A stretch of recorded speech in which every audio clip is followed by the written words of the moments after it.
see.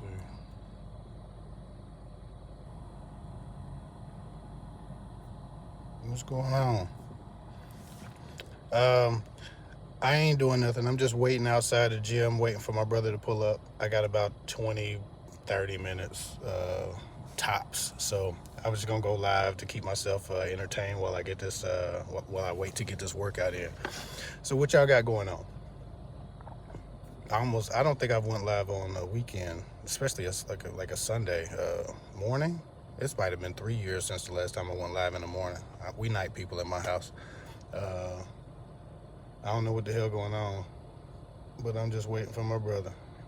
So, what y'all got going on? I don't even see the chat. Wait, can I see the chat? Ain't no chat. Man, people be asleep, huh? By this time, normally I be having a couple hundred people in here. It's Sunday. It ain't nobody in here today. NXXXX. Interesting name. Appreciate you. Say, I love what you do. Thank you. I appreciate it. Thanks for watching.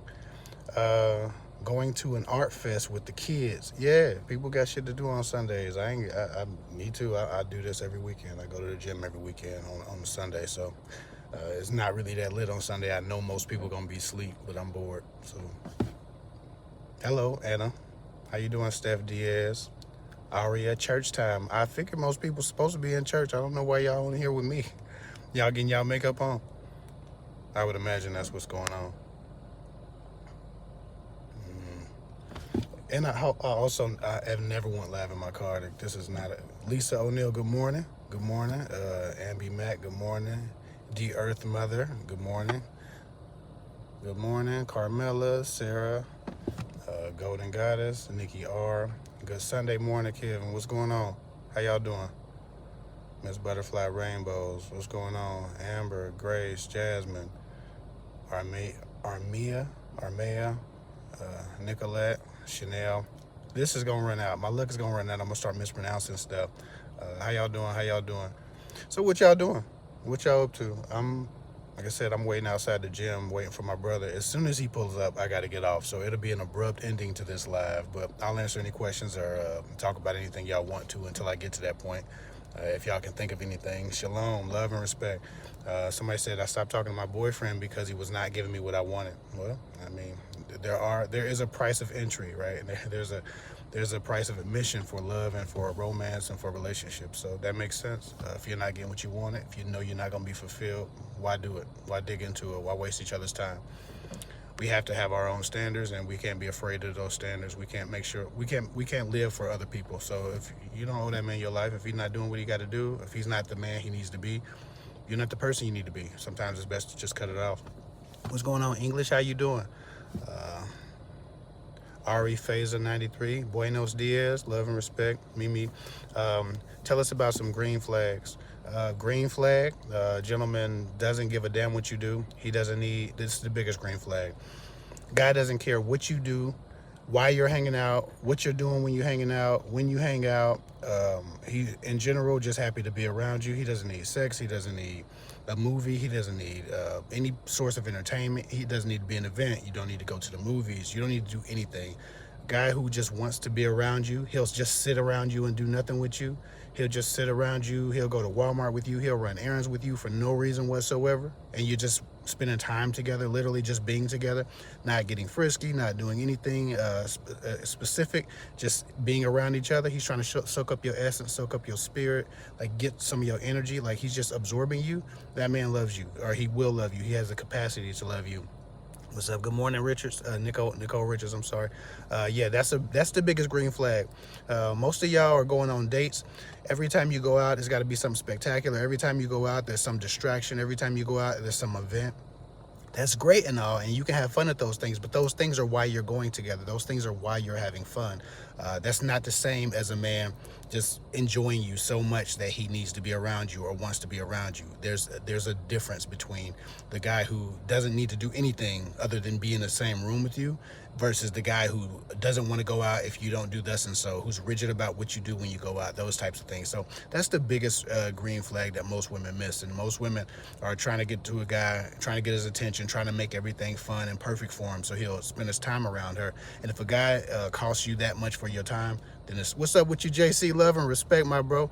I'm good, man. I'm straight. I'm waiting for my brother. I'm outside the gym. LA Fitness turned into Esporter, so we do this every Sunday. But I woke up on time. Everybody else woke up late today, so I'm here early, bored in my car. Just this is my second car. This is my backup car. I actually sold the black car too, just so y'all know. It started having some catastrophic engine and transmission issues. It was still under warranty and still new, so I sold it back to the dealer.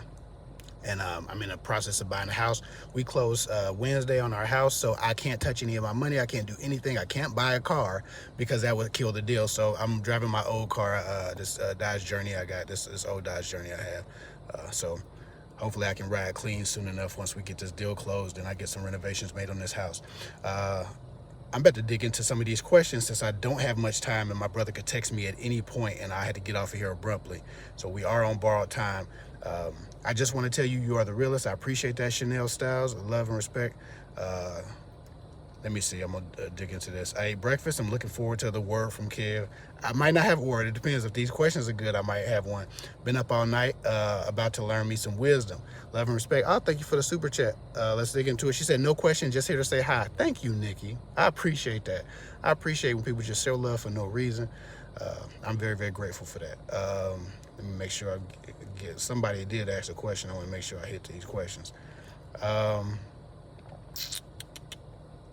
We are on borrowed time, and I will take this chat, and I might even start another live later on just to get into these. Somebody said, well, I have a question. I went on a date Friday and everything went great. He was such a gentleman and everything the next day, and he was such a gentleman and everything, and then the next day he blocked me on everything. I'm really confused on why. He didn't have a great date. Everything went good because he was just good at kind of having the moment and not shutting down in the moment.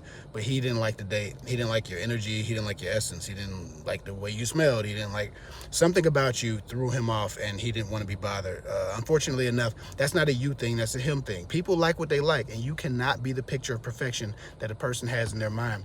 Too often we take it very personal when people don't like us, but it's not about us at that point. They have an imagined person, an imagined style of woman, imagined style of personality, imagined style of conversation, imagine smells, imagine, like, everything matters, the pheromones, everything. And so when somebody has something in mind and then you show up and you're not that picture, you could be perfect to another man, you could be his picture of perfect, but just because that man doesn't recognize that or you don't fit that description for that other man, sometimes we take that personal, and it's not personal.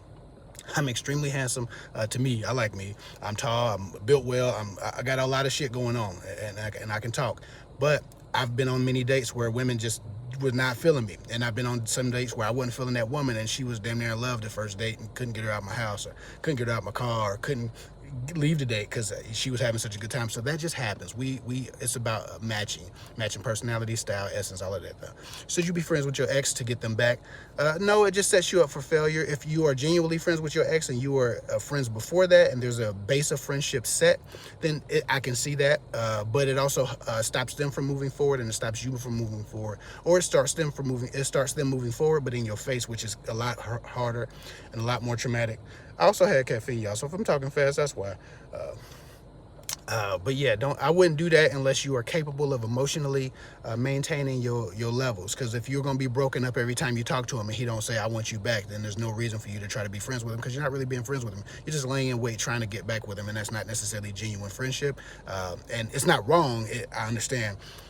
It's based in love, but you're going to hurt yourself in the long run, because if he doesn't want you back, you're just going to be watching the fight up close and getting your own ass whooped in that emotionally. I just ghosted him. I'm still angry about that. Well, it happens like that. How long does it take for a man to know he wants to marry you? I don't know. Every man it doesn't have the same idea or view of marriage. Some men's, their view of marriage has everything to do with their sense of adequacy financially and as a man. Other times they're trying to figure out if they can really trust a woman. And to be honest, it took me a couple of years to trust my wife that she was there to stay, because I had great relationships that ended abruptly and I didn't know where it came from. My two first loves before her, We were doing very well, and then all of a sudden we were not. It was just like, oh, we're done, or I can't do this anymore, or whatever. So for me, I didn't trust that a woman was there to stay. So it took a couple years for me to think marriage was an opportunity, just because I had two long-term relationships that didn't work out, and I hadn't done anything wrong. I didn't cheat. I didn't do anything, but somehow or another I was falling out of love with. So if I'm not exciting enough, then my adequacy issues show up, and then I got to trust whether or not this woman finds enough entertainment in me. And that's just my personal experience. So if it took me a couple of years to even trust that my wife was here to stay, because I had been in two long-term relationships before that cut off for almost no reason outside of boredom, then for me, it took a couple of years. It could take a man a lot of time, and that's if he wants to be married. Some men don't want to be married. They have to be coerced into that, so that's a whole nother thing. So it just depends. If a man's being good to you, being loyal to you, and loving you and giving you his all, you have a better chance than if a man is treating you like shit. I can tell you that. But that might be a whole video. When he has consistently asked me what I bring to the table. If a man is asking you what you bring to the table, then fuck that guy. Leave that guy alone. Stop dating these love and respect the dead, but stop dating these Kevin Samuels, Red Pill, Alpha creators. These guys who are obsessed with this question are trying to minimize you and really dilute your inner sense of self-worth.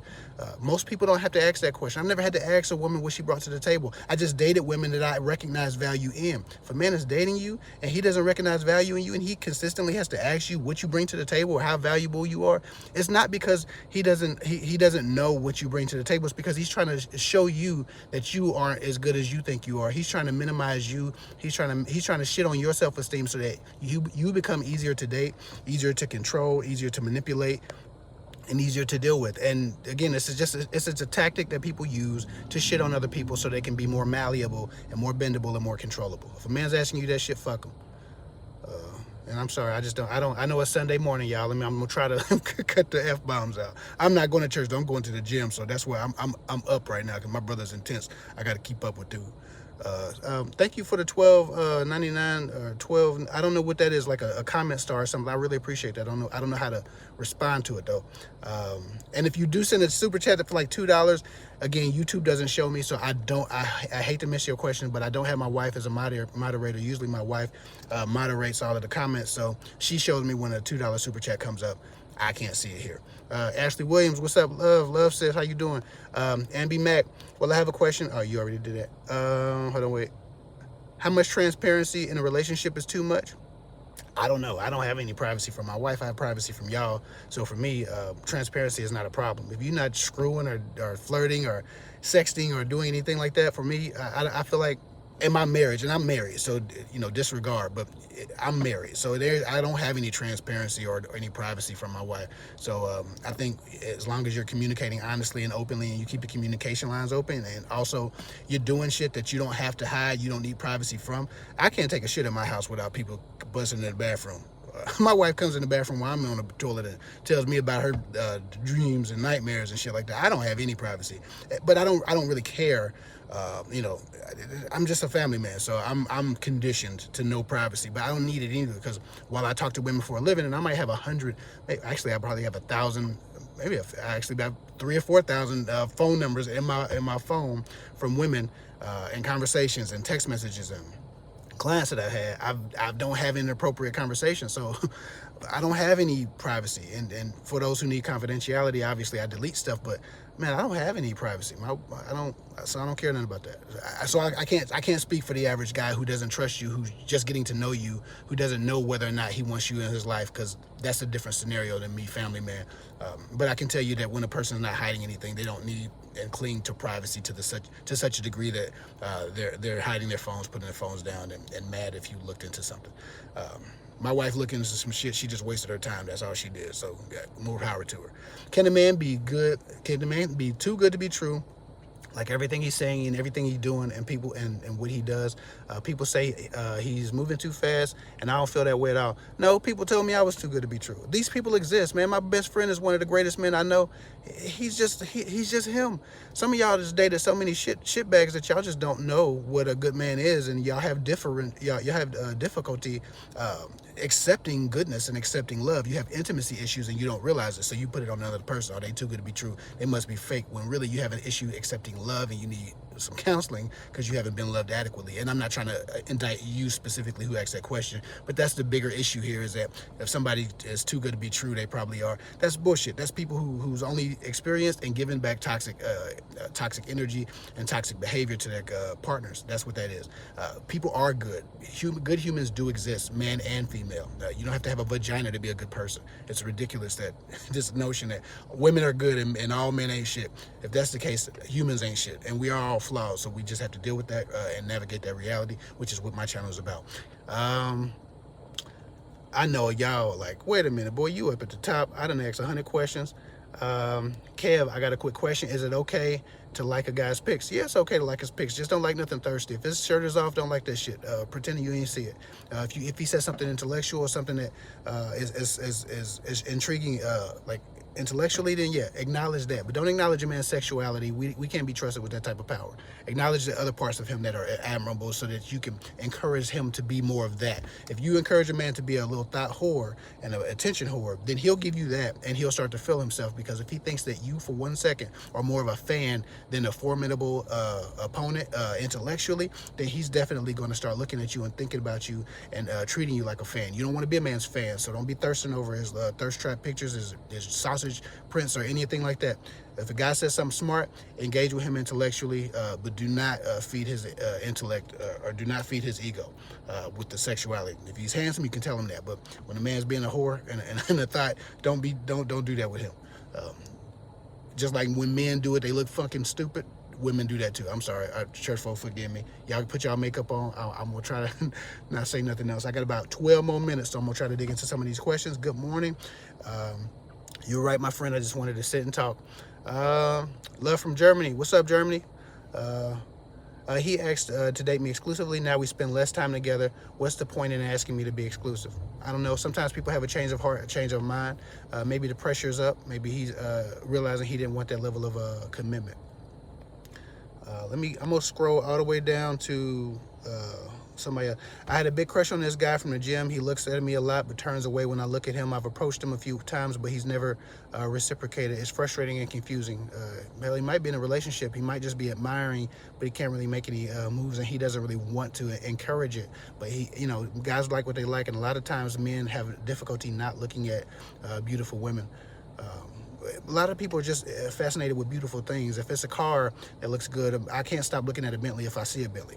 I can't stop, So there's things that sometimes men are observing you, and because you're observing them for a different reason, doesn't mean they're necessarily available to you. You won't read them though, Kev. Seattle girl, I'm not sure what I won't read. So my bad. You're probably right though, but if you're talking about comments, sometimes I'm not in the comments a lot of times because comments, they weigh me down. If I get in the comments, I hear the thank yous and loves and all of that stuff, but sometimes the insults stick out more to me, and then it diminishes my energy. And so sometimes y'all don't see people in comments, especially YouTubers with large followings and even larger than mine, and it feels like, oh, they got ego, they too big for you. And it's not necessarily that we're too big, but sometimes you start to have to protect your energy because it gets in the way of my creative energy when I'm thinking about all the criticisms I might receive for saying something that's true or saying something that somebody doesn't want to hear or they're not ready to hear spiritually. So sometimes I'm not in the comments, and it's not like egos, it's just love for myself. I really got to make sure I'm protecting my message, and to do that, sometimes I have to avoid the criticism that comes with being a messenger.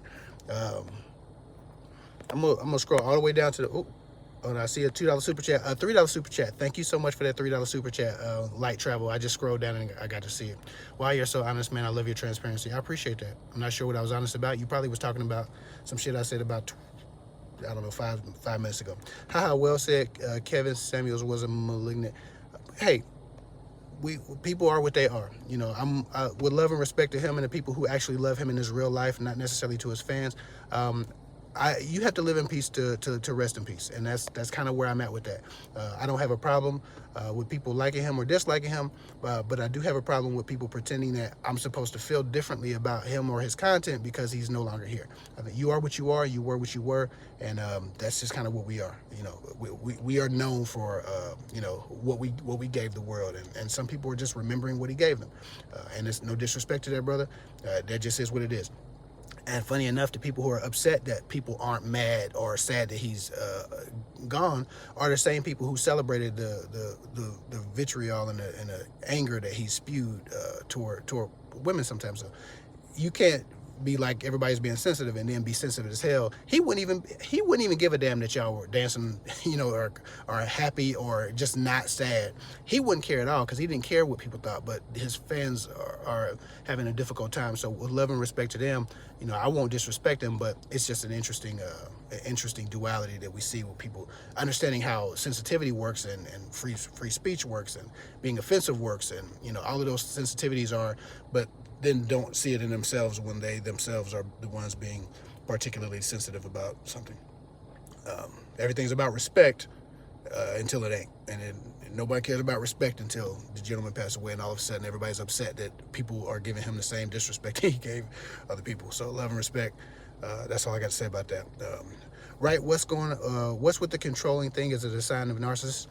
Some people are possessive out of a place of trauma, but they might not be narcissists. Sometimes control is a bigger sign of inadequacy than narcissism. And while narcissism is ran and encouraged and exacerbated by control issues, it's not necessarily control issues when a person it's not necessarily narcissism when a person is controlling. When a person is controlling, it means that they have a fear of abandonment and they're trying to do everything they can to control the variables so that they themselves don't get hurt one day. That's what you see when you see control issues. You're seeing someone terrified of abandonment, terrified of loss, because they probably felt and experienced traumatic loss. So unfortunately enough, a lot of people don't go to counseling, and that's what they need to really do. A lot of people really just need counseling, but instead of getting relationships and fuck everybody up, screw everybody up. Sorry, y'all. Put your makeup on, go to church. Love and respect. What do you think of a man who wants to know everything about you, know your every thought and every feeling, but never calls, barely reaches out? My first thought is the walk is confusing. Yeah, I think you should walk. I think there's a person's words and their actions and their intellect should all be in sync, right?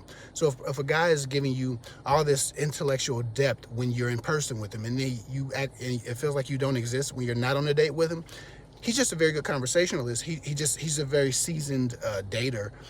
He understands how to connect with people, and he's probably very charismatic. He gets people. He has an intellectual and a social intelligence. That doesn't mean he's necessarily interested or intentional about dating you. It just means he's a very good performer of a date. I can not like a girl, and you know, if I was dating, I could not like a woman and have a great date with her, have the best conversation ever, and talk to the sunrise. I've done it many times. It doesn't mean I want to be with you or I'm particularly interested. It just means I'm a very good social person, a very good conversationalist, and intellectuals can usually have a conversation with anybody. So, damn, this caffeine is kicking in.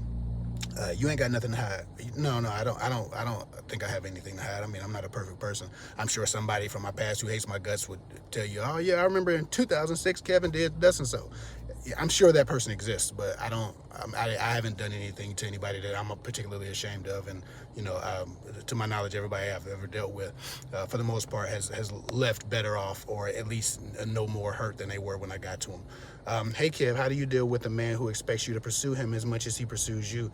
Or is that just a small tactic? No, I think some people are self-respecting. I'm self-respecting, which means, you know, while people think, oh, simp, because I'm helping women, trying to help, you know, for me, I'm not about to chase no woman, or at least if I was single and when I was single. I'm not chasing you. You give me what I give you. If I call you, call me back. I'm not about to play with you.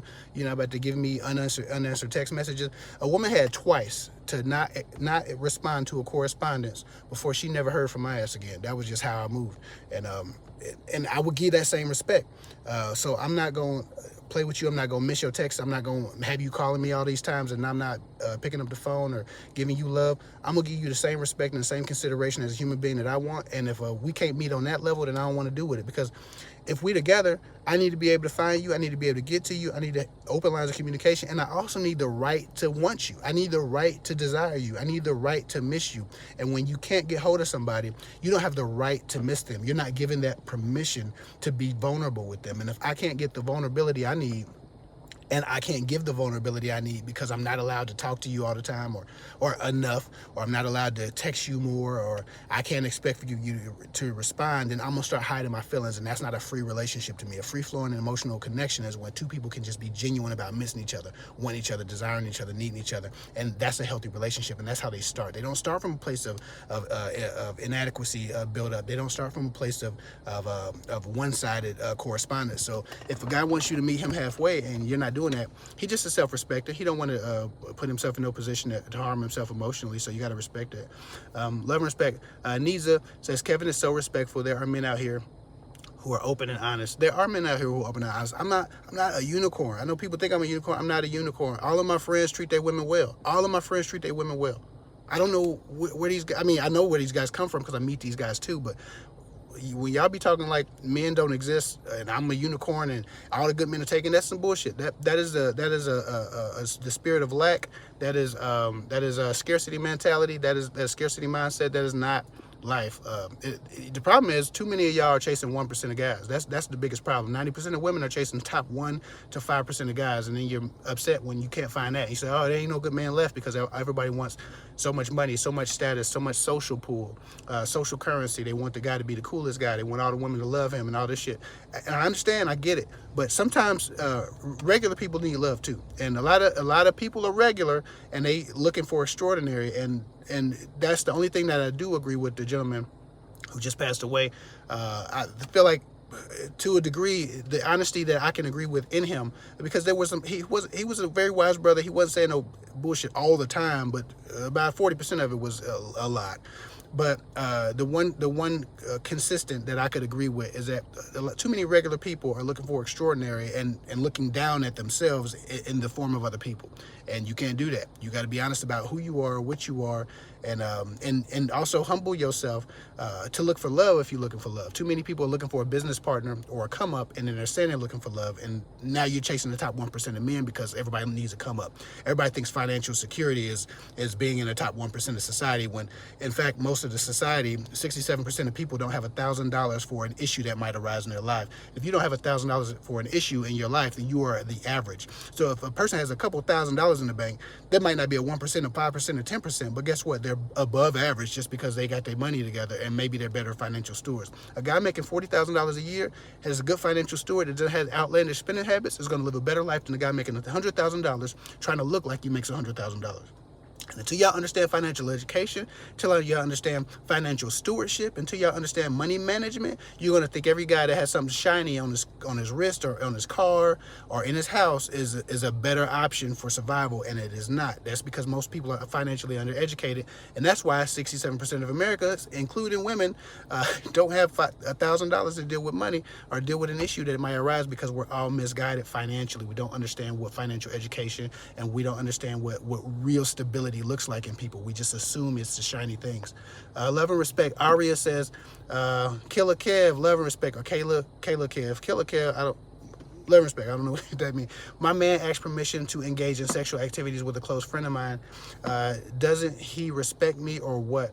I want to leave, but I don't want to throw away what we have. Unfortunately enough, he's already done that.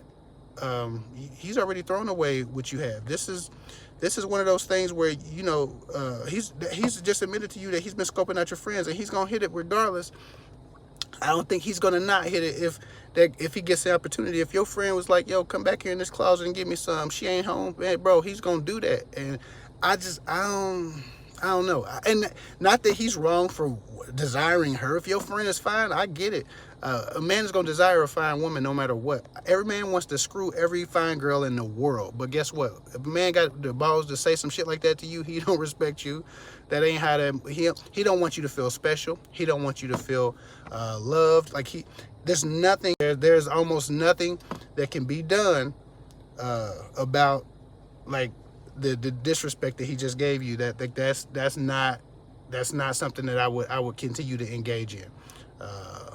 So yeah, my cousin just texted me. I got about 1 minute to get off this live.